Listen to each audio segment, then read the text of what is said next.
നമസ്കാരം. എല്ലാ U K മലയാളികൾക്കും ഗുഡ് മോർണിംഗ് യു കെയുടെ മോർണിംഗ് ന്യൂസിലേക്ക് സ്വാഗതം.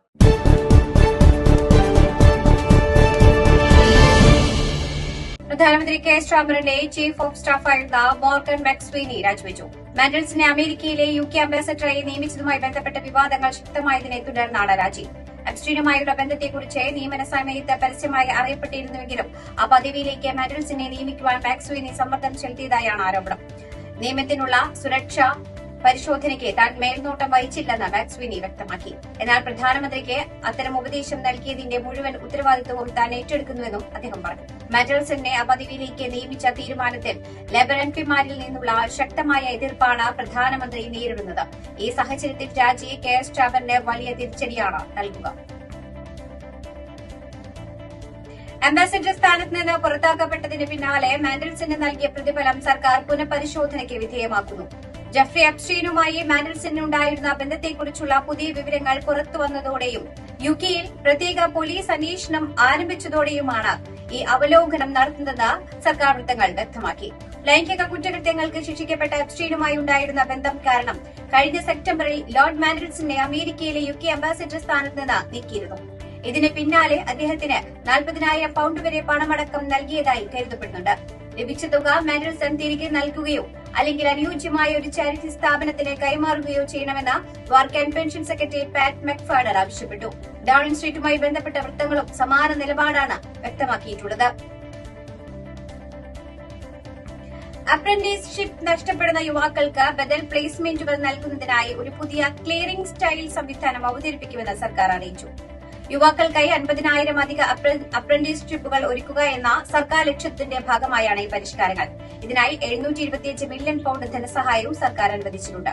ഓൺലൈൻ പ്ലാറ്റ്ഫോമിലൂടെ യുവാക്കൾക്ക് താൽപര്യമുള്ള മേഖലകളിലെ ലഭ്യമായ അപ്രന്റീസ്ഷിപ്പ് അവസരങ്ങളെക്കുറിച്ചുള്ള വിവരങ്ങൾ ഇതിലൂടെ ലഭ്യമാക്കും.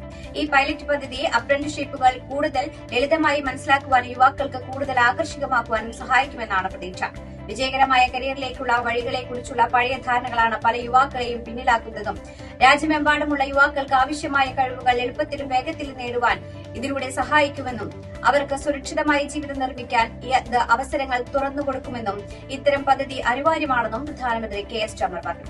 ഈ വർഷം പരീക്ഷണാടിസ്ഥാനത്തിൽ നടപ്പിലാക്കുന്ന പദ്ധതി ആദ്യമായി തന്നെ തിരഞ്ഞെടുക്കപ്പെടുന്ന അപ്രന്റീസ്ഷിപ്പ് ലഭിക്കാതെ പോയ യുവാക്കൾക്ക് അവരുടെ പ്രദേശത്ത് തന്നെ മറ്റൊരു അവസരം നൽകുമെന്ന് വർക്ക് ആൻഡ് പെൻഷൻ സെക്രട്ടറി പാറ്റ് മക്ഫാഡ് പറഞ്ഞു. തൊഴിലുടമകളുമായും മേയർ നേതൃത്വത്തിലുള്ള ഭരണകൂടങ്ങളുമായും സഹകരിച്ചാണ് പുതിയ സംവിധാനം നടപ്പിലാക്കുക.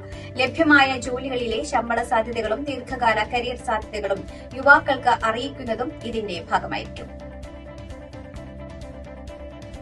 37 വർഷങ്ങൾക്ക് ശേഷം നൈജീരിയൻ പ്രസിഡന്റ് യു കെ സന്ദർശനത്തിന് ഒരുങ്ങുന്നു.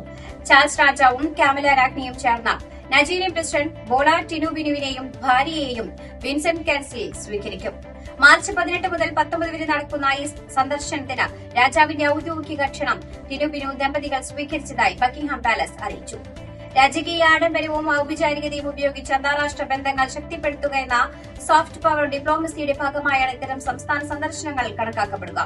നൈജീരിയയിൽ നിന്ന് യുകെയിലേക്കുള്ള അവസാന സംസ്ഥാന സന്ദർശനം നടന്നത് 1989-ലാണ്. അന്നത്തെ സൈനിക ഭരണാധികാരി ജനറൽ ഇബ്രാഹിം ബബംഗിഡ 4 ദിവസത്തെ സന്ദർശനത്തിനായി അന്തരിച്ച എലിസബത്ത് രാജ്ഞിയുമായി കൂടിക്കാഴ്ച നടത്തിയിരുന്നു. പ്രസിഡന്റായി അധികാരമേറ്റ ശേഷമുള്ള ടിനുവിന്റെ ആദ്യ സംസ്ഥാന സന്ദർശനമായിരിക്കും ഇതെങ്കിലും അദ്ദേഹം ഇതിനോടകം തന്നെ രാജാവുമായി കൂടിക്കാഴ്ച നടത്തിയിട്ടുണ്ട്. തുടർച്ചയായി പെയ്യുന്ന മഴയെ തുടർന്ന് ഇംഗ്ലണ്ടിലുടനീളം നിരവധി വെള്ളപ്പൊക്ക മുന്നറിയിപ്പുകളും ജാഗ്രതാ അറിയിപ്പുകളും പുറപ്പെടുവിച്ച മെറ്റ് ഓഫീസ്. ഞായറാഴ്ച വൈകുന്നേരം വരെ ഇംഗ്ലണ്ടിൽ 104 വെള്ളപ്പൊക്ക മുന്നറിയിപ്പുകളും 215 ജാഗ്രതാ അറിയിപ്പുകളും ഉണ്ടായിരുന്നു. ഇതിൽ ഭൂരിഭാഗവും സൌത്ത് വെസ്റ്റും മിഡ്ലാൻഡ്സും കേന്ദ്രീകരിച്ചാണ് ഉണ്ടായിരുന്നത്. സ്കോട്ട്ലാൻഡിൽ നിലവിൽ 6 വെള്ളപ്പൊക്ക മുന്നറിയിപ്പുകളും 2 ജാഗ്രതാ അറിയിപ്പുകളും നിലവിലുണ്ട്. വെയിൽസിൽ 5 ജാഗ്രതാ അറിയിപ്പുകൾ പുറപ്പെടുവിച്ചിട്ടുണ്ട്. അടുത്ത ആഴ്ച വരെ മഴ തുടരുമെന്നാണ് കാലാവസ്ഥാ പ്രവചനം. ഇന്ന് ഉച്ചയ്ക്ക് 12 മണി മുതൽ രാത്രി വരെ സൌത്ത് വെസ്റ്റ് ഇംഗ്ലണ്ടും സൌത്ത് വെയിൽസിന്റെ ചില ഭാഗങ്ങളിലും യെല്ലോ അലർട്ട് നിലനിൽക്കുന്നുണ്ട്. വെള്ളപ്പൊക്കത്തിന്റെ ആഘാതം കുറയ്ക്കുന്നതിനും ബാധിത പ്രദേശങ്ങളിലെ ജനങ്ങളെ സഹായിക്കുന്നതിനുമായി പരിസ്ഥിതി ഏജൻസിയുടെ സംഘങ്ങൾ സ്ഥലങ്ങളിൽ പ്രവർത്തിക്കുന്നുണ്ടെന്ന് അധികൃതർ വ്യക്തമാക്കി. ഞായറാഴ്ച പുറത്തിറക്കിയ പ്രസ്താവനയിൽ കുറഞ്ഞത് 300 വീടുകളെങ്കിലും വെള്ളപ്പൊക്കത്തിൽ പെട്ടതായി റിപ്പോർട്ട് ചെയ്യപ്പെട്ടിട്ടുണ്ടെന്നും ഏകദേശം 16,200 വീടുകൾക്ക് വെള്ളപ്പൊക്കത്തിൽ നിന്ന് സംരക്ഷണം നൽകുവാൻ കഴിഞ്ഞതായും എൻവയോൺമെന്റ് ഏജൻസി വ്യക്തമാക്കി. വെള്ളപ്പൊക്കമുള്ള സ്ഥലങ്ങളിലൂടെ വാഹനം ഓടിക്കരുതെന്നും കാണുന്നതിലും ആഴമേറിയതായിരിക്കും വെള്ളമെന്നും ഏജൻസിയുടെ flood deputy manager Sarah Cook മുന്നറിയിപ്പ് നൽകി. T20 ലോകകപ്പിൽ നേപ്പാളിനെതിരെ ഇംഗ്ലണ്ടിന്റെ വിജയം. വാങ്കാടിയ സ്റ്റേഡിയത്തിൽ നടന്ന മത്സരത്തിൽ നേപ്പാൾ പൊരുതി വീഴുകയായിരുന്നു. ആവേശം അവസാന പന്തിലേക്ക് നീണ്ട മത്സരത്തിൽ 4 റൺസിനാണ് നേപ്പാൾ അടിയറവ് പറഞ്ഞത്. ഇംഗ്ലണ്ട് ഉയർത്തിയ 185 എന്ന വിജയലക്ഷ്യം പിന്തുടർന്ന നേപ്പാളിന് നിശ്ചിത 20 ഓവറിൽ 6 വിക്കറ്റ് നഷ്ടത്തിൽ 180 റൺസ് എടുക്കുവാനേ സാധിച്ചുള്ളൂ. 20 പന്തിൽ 39 റൺസ് എടുത്ത ലോകേഷ് ബാമിന്റെ പോരാട്ടം നേപ്പാളിനെ വിജയത്തിലേക്ക് എത്തിച്ചില്ല. അവസാന ഓവറിൽ വെറും 10 റൺസുകൾ മാത്രമായിരുന്നു നേപ്പാളിനെ വിജയിക്കാനായി നേടിയിരുന്നത്. എന്നാൽ അവസാന ഓവർ സാംകരൻ നേപ്പാളിനെ പിടിച്ചുകെട്ടുകയായിരുന്നു. ഇംഗ്ലണ്ടിലെ കെന്റ് അയ്യപ്പ ക്ഷേത്രത്തിൽ കുംഭമാസ പൂജ ഫെബ്രുവരി 14 നടക്കും. രാവിലെ 8:30 ഗണപതി ഹോമം, വൈകുന്നേരം 6 മുതൽ അഭിഷേകം, ദീപാരാധന, വിളക്ക് പൂജ, ലളിത സഹസ്രനാമ അർച്ചന, ഭജന, നീരാഞ്ജനം, പടിപൂജ, ഹരിവരാസനം എന്നിവ നടത്തപ്പെടും. ക്ഷേത്രം മേൽശാന്തി അഭിജിത്ത് തിരുമേനിയും താഴൂർ മന ഹരിനാരായണ നമ്പീശ്വരും പൂജകൾക്ക് കാർമ്മികത്വം വഹിക്കും. വെള്ളിയോട്ടിലും അദ്രിത് വാസുദേവ് പൂജകൾക്ക് സഹകാർമ്മികത്വം വഹിക്കും. ശബരിമല സ്വർണ്ണക്കൊള്ളക്കേസിലെ മുഖ്യപ്രതി ഉണ്ണികൃഷ്ണൻ പോറ്റിക്ക് ബിജെപി നേതാക്കളുമായി അടുത്ത ബന്ധമുണ്ടെന്ന് റിപ്പോർട്ടുകൾ. കർണാടക മുൻ മുഖ്യമന്ത്രി സദാനന്ദ ഗൌഡയും ഉപമുഖ്യമന്ത്രിയായിരുന്ന അശ്വന്ത് നാരായണനും ഉണ്ണികൃഷ്ണൻ പോറ്റിക്കൊപ്പം പരിപാടിയിൽ പങ്കെടുത്തതിന്റെ ദൃശ്യങ്ങളാണ് ഇപ്പോൾ പുറത്തുവരുന്നത്. ബംഗളൂരു ജാലഹള്ളി അയ്യപ്പ ക്ഷേത്രത്തിലെ സ്വർണ്ണവാതിലുകളുടെ സമർപ്പണത്തിനാണ് ഇരു നേതാക്കളും എത്തിയത്. കേന്ദ്രമന്ത്രിയായിരുന്ന സമയത്താണ് സദാനന്ദ ഗൌഡ പരിപാടിക്ക് എത്തിയത്. 2020 ജനുവരി മാസമാണ് സ്വർണ്ണവാതിൽ സമർപ്പിച്ചിട്ടുള്ളത്.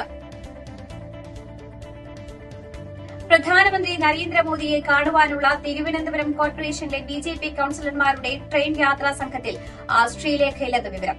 ഇന്ന് രാവിലെയാണ് മേയർ വി രാജേഷ് ഉൾപ്പെടുന്ന സംഘം ദില്ലിയിലേക്ക് ട്രെയിനിൽ പുറപ്പെടുന്നത്. MR ഗോപനും ശ്രീലേഖയും അമ്മമാർക്ക് അസുഖമായതിനാൽ യാത്രയിൽ പങ്കെടുക്കുവാനുള്ള അസൌകര്യം അറിയിച്ചിട്ടുണ്ട് എന്നാണ് ബിജെപി നേതൃത്വം പറയുന്നത്. അതേസമയം വിമാനമാർഗം ശ്രീലേഖ എത്തുമോ എന്ന കാര്യം അറിയില്ലെന്ന് ബിജെപി കൌൺസിലർമാർ പ്രതികരിച്ചു. മന്ത്രവാദം നടത്തി ബാധ്യ ഒഴിപ്പിക്കലിന്റെ പേരിൽ 16-കാരിയെ പീഡിപ്പിച്ചെന്ന പരാതിയിൽ ജോൾസിന്റെ പേരിൽ പുത്തൂർ പോലീസ് കേസെടുത്തു. വെണ്ടാർ അഴീക്കൽ സ്വദേശി VS മുരാരി തന്ത്രി എന്നറിയപ്പെടുന്ന രാജൻ ബാബുവിനെതിരെയാണ് പോസ്കോ ചുമത്തി കേസെടുത്തത്. ഇയാൾ ഇപ്പോൾ ഒളിവിലാണ്. ഇതോടുകൂടി വാർത്താ ബുള്ളറ്റിൻ ഇവിടെ അവസാനിക്കുകയാണ്. എല്ലാ പ്രേക്ഷകർക്കും നല്ലൊരു ദിനം ആശംസിക്കുന്നു. കൂടുതൽ വാർത്തകളുമായി നാളെ കണ്ടുമുട്ടാം. എല്ലാവർക്കും നന്ദി, നമസ്കാരം.